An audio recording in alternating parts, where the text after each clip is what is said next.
Hi everyone, Claire Kirby Fan Fluffle here for an out-of-this-world copy ability spotlight. Before getting started, we're getting this part out of the way super early. If you like the video, don't leave it unidentified, give it a like. The subscribe button doesn't fly, so please subscribe and ring the NBO, the notification bell object, to be notified whenever I upload. And most excitingly, don't forget to vote for the next spotlight. Voting ends on October 14th, 2022, so if you discover the video Area 51 style afterwards, let me know what you think about UFO in the comments below. Do you like it? Not like it? Were you like me as a kid who didn't know what UFOs were and thought Kirby made them up, but you didn't know what UFO meant and it drove you crazy? Let me know. I love reading your comments. And with that, it is showtime! Seeing as how we've covered so many abilities already, it's no surprise that the ones we haven't covered have been getting a lot of momentum in the comments. Stuff like Wing, or Wheel, Leaf, Ninja, Stone, even weird stuff like Mix have been seeing an upswing of votes. But for a while now, people have also been wanting UFO, which... cool, there's more to say on UFO than maybe you would expect, but since it's such a unique ability, as we'll get into, I'm going to handle things a little bit differently. It isn't in enough games to warrant the whole bad games, good games approach, so instead, we're gonna do a ranking of sorts, going from worst to best. When we get to the end, tell me, did you predict the list right? You can let me know about that in the comments too, giving you guys so many freebies. With that, it's time for the age-old question. Was this flying saucer worth identifying, or is Kirby better off not having contact with these kinds of aliens? Let's get started. And by that, I mean let's actually not get started, as we have a quirky honorable mention that I know people are going to ask about, but doesn't really count, so I'm going to put it here. The flying saucer from Epic Yarn is there. It's required, lets you move around freely, so it's not bad or anything, but it's so loosely based around UFO that it didn't really feel right including it. It's super cool that this one lets you suck enemies into you. That's really weird, actually, especially since this is Epic Yarn with no inhale. Like a real UFO, something that Planet ROBOBOT would adopt later. Epic Yarn influencing mainstream Kirby? Shock. Long story short, it's cool, it's required, Epic Yarn is so hard to talk about in these, so I'm mentioning it here, and we're moving on. Wow. Number 6! Kirby's SQUEAK Squad! Well, I could just say a corny joke like, Wheel goes by so fast that that's more like the unidentified flying object. I save my best material for later on in my videos. As is, though, abilities in SQUEAK Squad are either really, really good, or really, really bad. There's very rarely overlap, and UFO serves very little purpose. In most other games, it can function as a strong boss killer, or it has some random niche tech that really helps it stand out. But in SQUEAK Squad, it doesn't out-damage anything relevant. It's an Omega Kirby game, so it moves at a snail's pace. A snail alien's pace. A snailien. It just doesn't have anything to do. Running on the ground normally is faster, jumping with high jump is faster, killing things with fire or sword is faster, and all of the above are done faster with Wheel. Unlike every other game we're going over, there's really nothing left to say. I guess, if nothing else, you can use it as mix fodder on the bottom screen. Every single ability in the game may have that going for them, but when you're one of the many bad abilities in SQUEAK Squad, you've gotta hunt for something. And being shown on the bottom screen while Wheel does all of the heavy lifting, that might not be so bad. Number 5! Kirby Nightmare Dream Lab! For the most part, the story of UFO here is the same nightmare as it is in SQUEAK Squad. From Adventure, UFO took a heavy hit in terms of speed. Playing the two back-to-back makes it really obvious just how much slower UFO is in Nightmare. Unlike SQUEAK Squad, UFO also has to contend with having some of the worst availability in the whole game. You usually have to go out of your way to find it, and even when you don't, why go for it when you can already have an ability that gets the job done just fine? And if anyone is wondering, yes, you can mix for UFO, but why mix for it when you...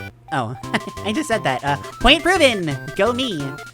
Where UFO handles things okay enough, I guess, is against bosses.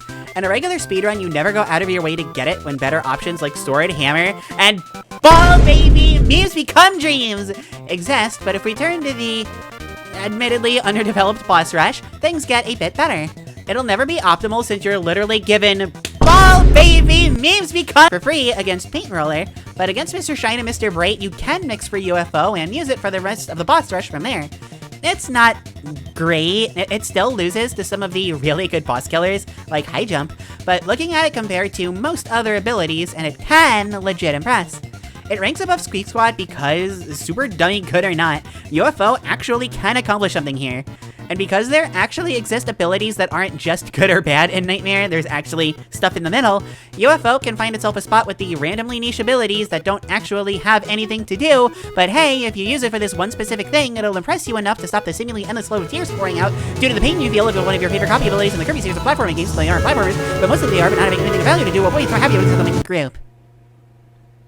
Number 4! Kirby and the Amazing Mirror! After the last two, this shouldn't come as much of a surprise. What may come as a surprise is that UFO actually has things to do in this game, however small.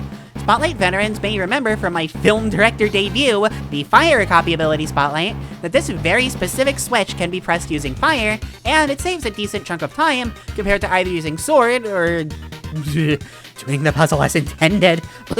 What's even faster than using fire, though, is using UFO. You get UFO via a mix, and while the mix itself is really cool, we're mostly focusing on what UFO provides, which is literally just hitting the switch. Immediately after that, you get rid of UFO.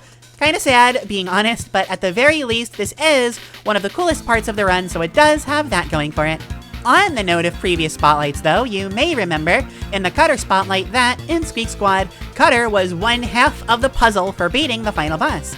This is the case for UFO and Amazing Mirror, with the other half actually being Normal, the previous spotlight. I didn't mention this specifically in that one, since Normal literally had nothing else to do, and that spotlight was just kind of weird to begin with, but for the first 3 phases of Dark Mind, you do win by not having an ability at all. Normal's kind of good, actually. Isn't that crazy? Watch that spotlight. You'll be impressed. Anyway, once you're at phase 4, you can inhale these stars that Dark Mind fires out to get mix. Well, specifically, red gives you fire, purple gives you spark, blue gives you ice, and green gives you mix. At that point, you just mix for UFO and beat Dark Mind in like 6 or 7 hits. It's nothing at all. It's actually insane if you've ever played Amazing Mirror before, but if you haven't, let me put it into this context. Do you see the footage playing in the background for not UFO? Like, you're playing the game as intended and it's taking a lot more than 6 hits to finish? Well, now look at UFO. The fully charged blast deals really good damage, and I can finally say this, UFO's ability to fly around the screen while attacking is finally coming in handy. I never thought I'd see that. Oh yeah, this fight's over, by the way. UFO beats Final Dark Mind that easily. And that's about the extent of what UFO can do. Yeah, things may have been looking up, but it has all of the same problems as in the other GBA and Squeak Squad Kirby games. And while it's fantastic for Dark Mind, it's another L for boss fights in general. It's better off than in Squeak Squad, but unlike Nightmare, abilities have more options and just deal more damage all around. It's easy, which is nice, but it doesn't come close to a boss rush superstar like Smash. But hey, if Cutter can be good for a random niche and the final boss, so can UFO, and that's totally how this works, right? Number 3! Kirby Planet ROBOBOT! Okay, so this is the game where UFO finally steals the show, right? I mean, the Planet ROBOBOT is so recent, there's no way the devs would have messed it up at this point, and there's so many other good abilities in the game, we're already halfway through the list, it's so good that it has to be locked behind 100%, and... Oh... Yeah. See, if you want to use UFO and Planet ROBOBOT, you either need to have completed the game 100% of the way, or you need to use Amiibo. And let me fill you in on something, you wonderful people. You're all wonderful. Amiibos are banned since they cost money and give those with more cash an unfair advantage. And you literally, by rules of speedrunning, can't use UFO without them. Availability is really, really important for any kind of optimized play. The more you have something, the more chances it has to shine, Kirby or not. On the other hand, if something isn't around for very long, how good can it be if you can barely use it? Again, Kirby or not. You know that pool meme of the one kid getting help with the swimming and the other kid is drowning? That skeleton underneath them, that's UFO. But the reason why UFO is in the top half of the list rather than like Squeak Squad or something are the boss rush modes. Sure, it's still locked behind Amiibo, which, yeah, but considering the nature of ability solos, UFO being allowed for UFO runs makes sense. I would have a very hard time explaining a UFO run that bans UFO after all. Oh, but in a regular speedrun of either arena modes, it's still banned. Anyway, on to the actual good news, UFO. It's super easy to use and is insanely strong. If you want to go like super all-out easy mode like the footage in the background is right now, you do have the option of mostly using UFO's fully charged blast. It has an aim, but dang it, that sounds so cool to pass up. Mixed in with UFO's, I finally get to use this meme. I don't think I've ever gotten to use it before. Beam attack! To get the most damage. It's really surprising how quickly you can melt bosses with just these two attacks, with the occasional help of other moves. This little spinning orb you get when you use Beam attack is especially helpful. The problem with fighting bosses this way is that, just as Beast Failboat says, is really slow, as shown in the meme. Boss health bars will still melt, but you can do things so much faster with the little dink laser attack, Smart Beam. Yeah, I know, I'm finally using the actual names. It took long enough. This makes things slightly more difficult in exchange for unlocking UFO's true potential, and basically the only reason why it's one of the best abilities in the game for taking down bosses. The footage you're seeing in the background is from a task, so it isn't fully reflective of what a person can do with it, but considering how easy this is to pull off, it's really kinda close. The footage isn't lying here, it's really this simple. Hold the attack button for a quick second, let it go, rinse, repeat. The only other important note to comment about is that UFO technically deals more damage if you're further away from a boss. UFO's weird, but you can see that in the boss fights, Kirby always starts far away from the bosses, and until they get to low health, Kirby stays far away. In some cases, like the mini-bosses, you want to get close at the end so you can kidnap them, use Mystery Catch to... yeah, kidnap them, I was right the first time. It isn't so big of a damage difference that you don't always want to be right next to a boss, since the closer you are, the sooner they're going to get hit, but it's still worth noting. I've said this in other videos, sorry seclusive spotlight spectators, that Archer was the easiest ability to do arena speedruns with in this game specifically, and I do stand by that, but only because... wow, I really hope this meme never dies so the video doesn't age poorly. Beam attack! If you don't hold down the attack button long enough, you'll get the super easy strat instead of the regular easy strat, and that costs you time. So, similar to many abilities, it's all about finding a rhythm. Not to say that Chain Beam, I had to say the beam eventually, right, is useless since you do get the little spinning bubble, the Star Guard, by using it. But the true appeal of UFO comes from how insanely easy it is to use well, combined with the results that you can get in the arena modes. Comparing it to other abilities, it's legitimately one of the best. It's even the best in the final fight, which is impressive considering how many finals I just had to say.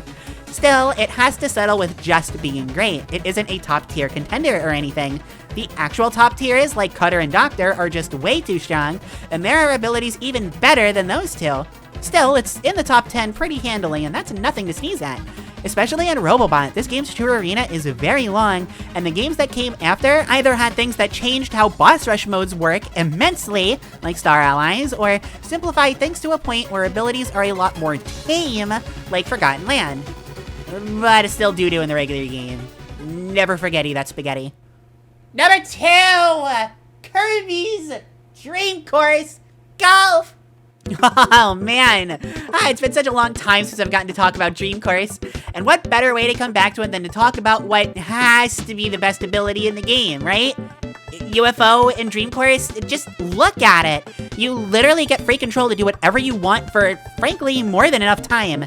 Other abilities help you move, yeah, but you're subject to the whims of old school isometrics, whereas UFO is basically an instant win button. How does it get any better than this? Well, it does.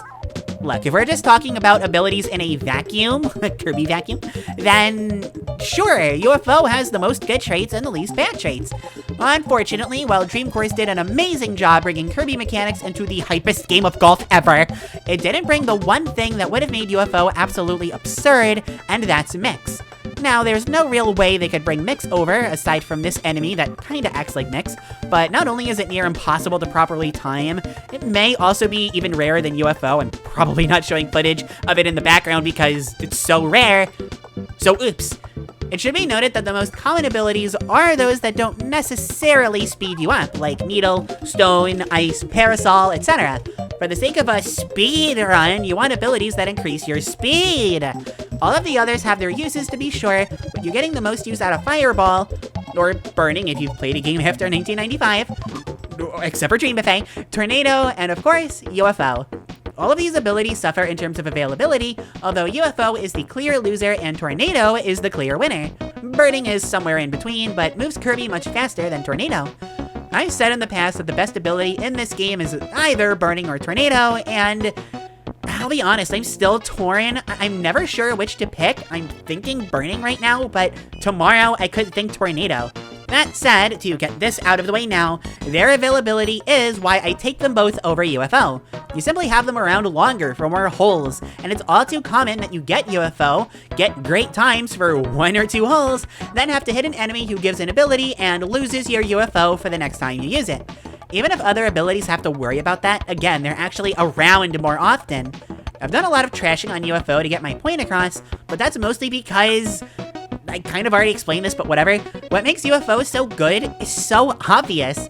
Imagine if you were playing regular golf and you just got the ability to control exactly where your ball went with all of the momentum and force it has from your swing for 10 or 9 seconds, whatever. You'd be getting hole-in-ones all the time. Or holes in twos. You don't want that pesky hole-in-one animation wasting your time, right? And speaking of, UFO functions the exact same way for hole-in-ones. It suffers from having low availability, but if you can get it, trust me, you're going to want to get it. Anything else I say would be redundant, but UFO's ease of getting hole-in-ones matters a bit more here. Some hole-in-one strats can feel impossible to be done by a human. In fact, some of them might basically be task strats. Whereas UFO, you can kind of just do it blindfolded and still get your hole-in-one. It ultimately doesn't change much, but it is worth mentioning. Oh, and while multiplayer doesn't count for spotlights, UFO can be pretty fun there too.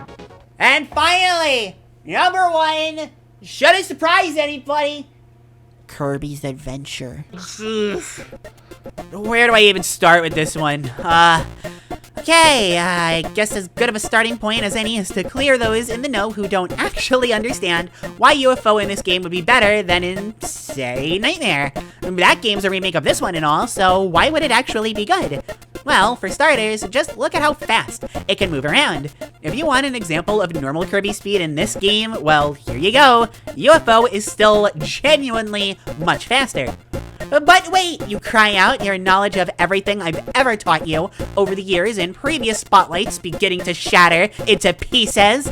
Isn't this Kirby's Tornado Adventure?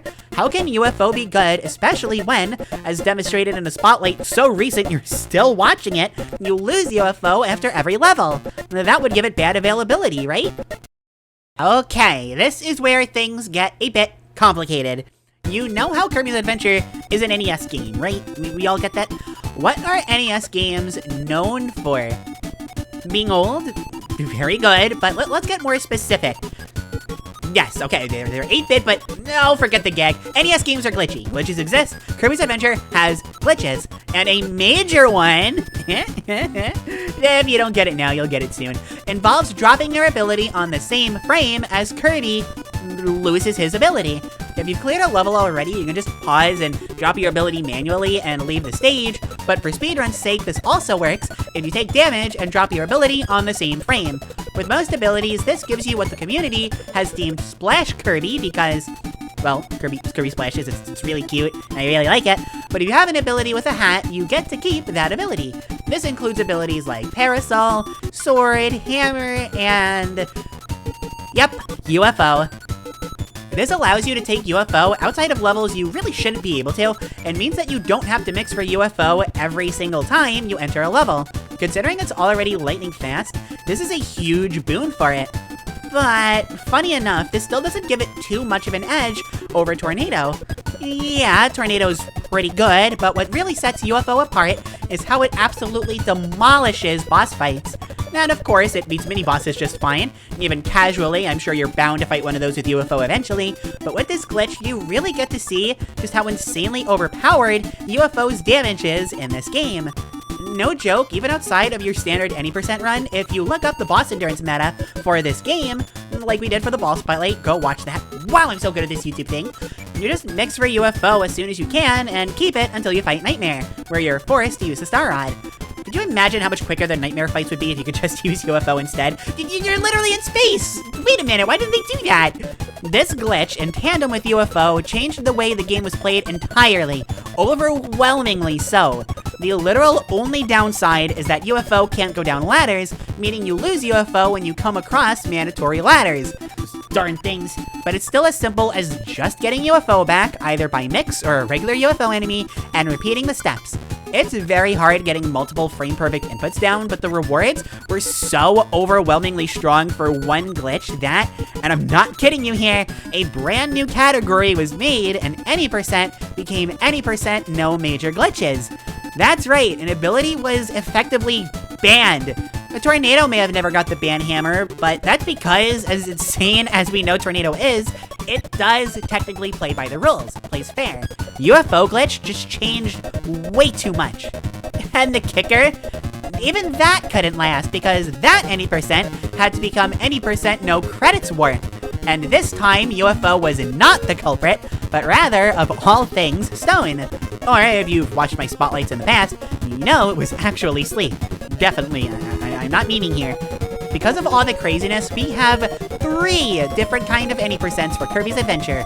No major glitches, no stone glitch, or no credits warp, as I'll be calling it for the rest of this video, and credits warp. UFO is allowed in 2 of these categories and is by far the best ability in one of them. What a crazy ride this is.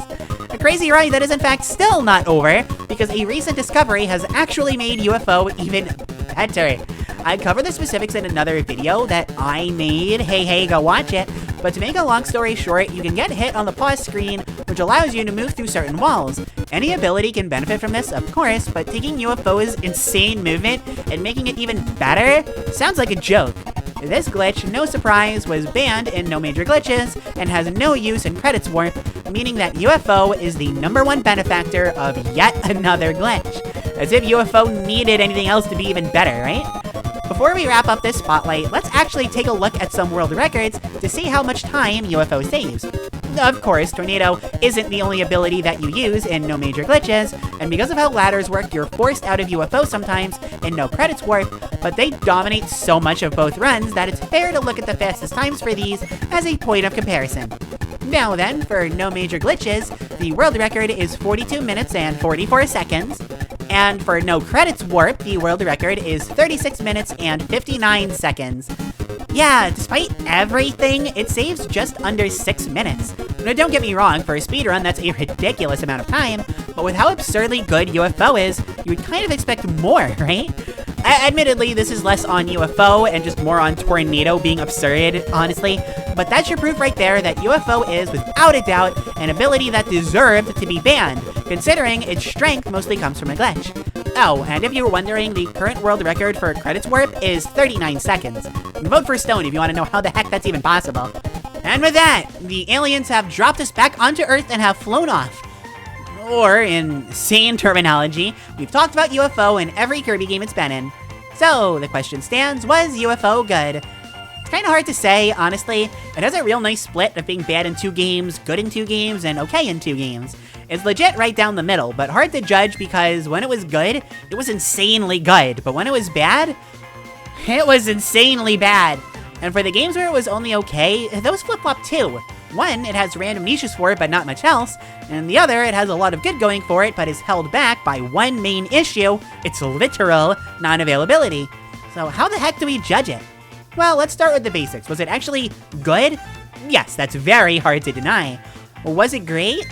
Normally, I'd say no, because in this case of SQUEAK Squad, and to a lesser extent Nightmare, but it not only has legit niches in the game it's only okay in, beating the final boss of Amazing Mirror and being as good as it is for the true arena of Planet Robobot really is nothing to sneeze at.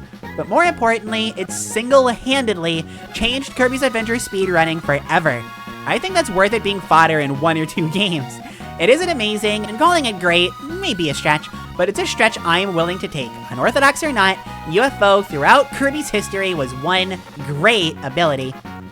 And with that, another spotlight ends. Thank you all so much for joining me on this, or just skipping to the end. I'm not picky, except I kind of am. If you could just watch the whole video for me, that really would help. Watch time is so important. So even if you just have it playing in the background, I really would appreciate it.